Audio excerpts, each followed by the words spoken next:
8:25 is the time this morning. Tennessee Governor Bill Lee is calling the recent ice storm that we've had over the last few days historic when it comes to the state of Tennessee. This morning, we understand tens of thousands across the state are still without power, and it could be days more before it all comes back. Joining us live this morning, we want to check in with Alex Pellom over at Tennessee Emergency Management Agency, that's TEMA, for the latest on those recovery efforts.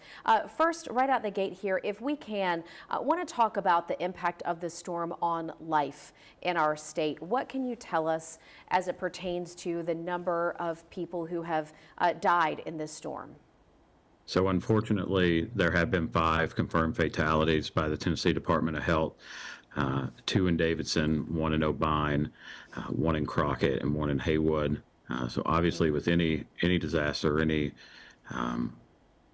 travesty like we've seen, the loss of life is the ultimate price that we pay here in Tennessee. That's 5 Tennesseans with families that won't see them again, and community members. So that is a completely unfortunate event that's occurred. Do we know anything more about the 2 people here in Metro Nashville who may have passed away here? We don't have any, I don't have any of that information at the moment. We work with our Tennessee Department of Health as they are the ones that confirm everything.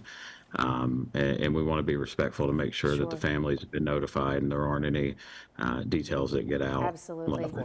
You know, exposure in storms like this can be of big concern, both for the folks who are trying to ride out the storm, but also for all of our first responders. Let's not forget that, you know, our linemen, our police officers, our firefighters are at risk of exposure too. What would you say has been the biggest challenge so far for Tennessee in getting our hands around this storm?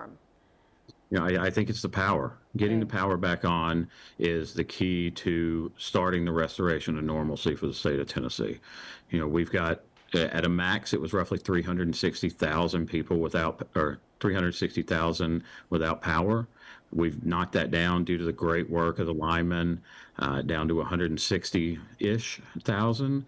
You know, they are some of the heroes and unheralded heroes that we will see in this ice incident. We understand that there still needs to be a lot more done. They need more power poles, more people. What is the state doing to bring in the resources that they need, or do they need help, or is it just a matter of time at this moment?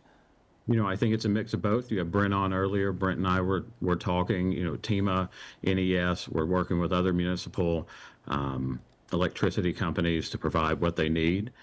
We have district coordinators who are our field personnel out there in the field since day one, working with these folks, helping to process resource requests and standing by as that coordinating and support agency for the entire state of Tennessee, both public, private, and nonprofit. All right, Alex Pellom with Tennessee Emergency Management Agency. We appreciate your time. Thank you for you and your team's hard work out there, and we'll get updated here as the week goes on. Thank you, Alex. Thank you.